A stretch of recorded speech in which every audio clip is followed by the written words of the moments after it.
I'm Richard Elisha Tuzemi. Some kind times we not really understand artists they play. Probably, as Mr. President say, they want to restrict social media. We don't know whether you not even they know what they happen for social media again. You get the point? Or probably you know they watch telly, they see protests. Or you know they see newspaper, they see protests. Or people when they close to run. People when they the cabinet, they not they tell them what they happen for this country. If your wife not they tell them, or you know they see things, or your children, or people when they close to your allies, not they tell them say people they protest, people they faint, people they die for hardship and hunger when they to this country. Probably in not their way. Because if senior president go fit come and talk say the protest when they happen for this country over hardship and high price of commodity, say na opposition party na dey sponsor them. I dey shame for this country and I dey shame for our leaders when we get when they represent this country. So if they get that notion, how you want make Mr. President feel? That is to say nothing dey wrong for this country. Nobody is protesting for the high cost of living. Everything dey normal. I would say that they pay them maybe like 100,000 every month. That they pay all those senators and House of Rep member, all our political leaders. That they pay them like 100,000 a month. If they buy bag of rice per month, like 40,000. When it don dey near 70,000, so better one now na 82,000. If they buy and come up for that 100,000, their mind go dey. They go know wetin common man they pass through. Meanwhile, Senate president doesn't let us know say they give 30 billion to all the 36 state governors to cover the issue of hardship for every state. So now hold your governor responsible. As I say the 30 billion when federal government disburse to cover the issue of hardship, to ease the hardship when they this country, where the 30 billion dey. This country, you go shock everybody. Or see the protests, they begin burn things, they destroy things, they go know say Nigerians they die for hunger. Observe. You can see a lot of sponsored protests here and there, but those people are not aware. Most of those sponsored protests are not aware of the kind of efforts being made by this Senate to tackle the situation, together with the joint management team of the federal government of Nigeria. There is no father that wants to see his child sleep in the night without food, with a stomach rumbling. So we must provide. That's why I said we must not limit our discussion to, oh, we will not import food, we will not do this. Wherever we can find food to put on the table of Nigerians, we shall do so. It's an emergency situation.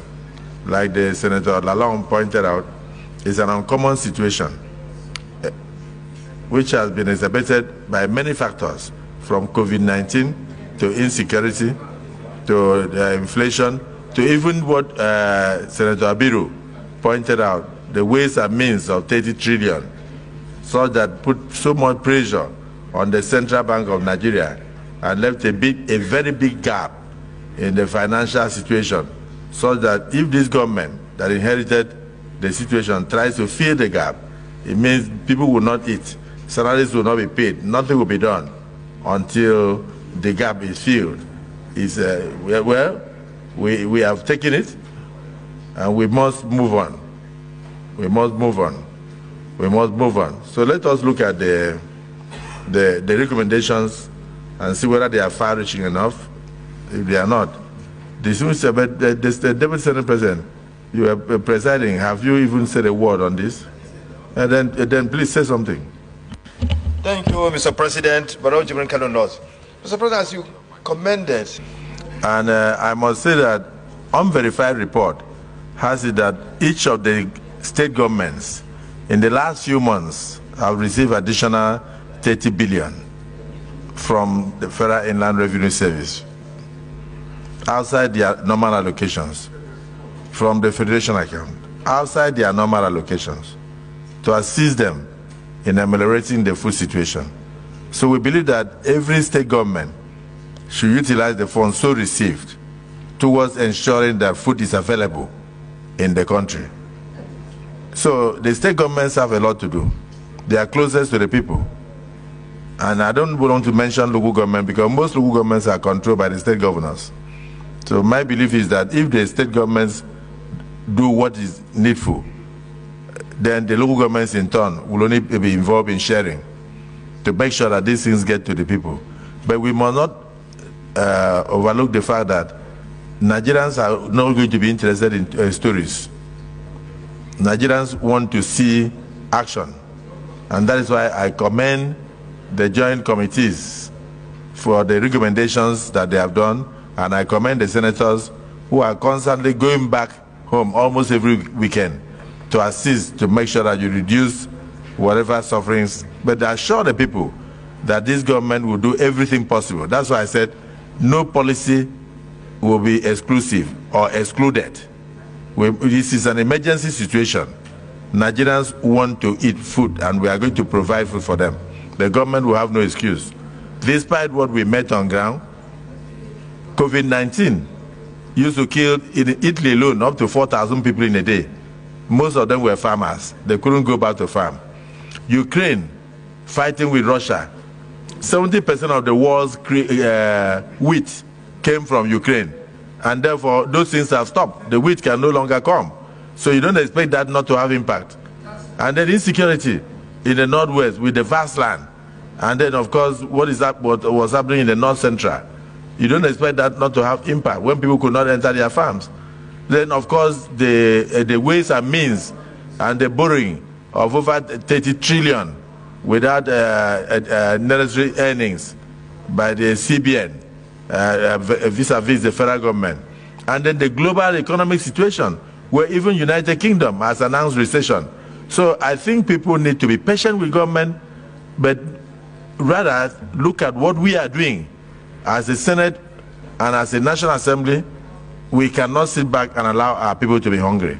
And so we must do everything. If what we are producing right now is not sufficient, we can't sit back and say, oh, no importation by the private sector. No importation. If we need to even look at the issue of closure of borders, we should do so, if that will assist us to make sure that food is available. Because even now, with the little you have, tons and tons of food are being taken across the borders every night. Yes, at the moment, the CFA is stronger than the Naira.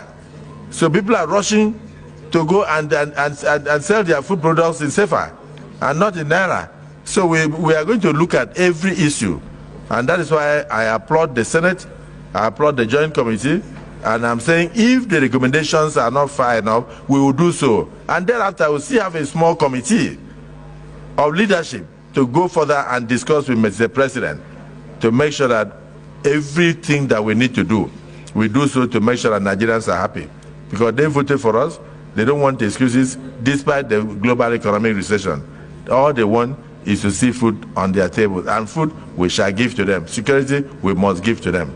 I also join you to commend the security services for the reduction in crime across the board. And I also mentioned in our closed session the other day, we're happy to hear that almost all of those who caused insecurity in Abuja, including the killers of that young lady they called Nebena, have all been apprehended and are in detention. So a lot of things are getting improved, and we must continue to improve and work on it despite what is happening globally. The war in Gaza is also a problem and all that. And then even the war in Sudan and other areas. And then of course, the insecurity in the nations around us, our neighboring places, and then the climate change and all that. But I commend you for this, and let us go straight into the recommendations and see whether they are far-reaching enough. Thank you for what you have done.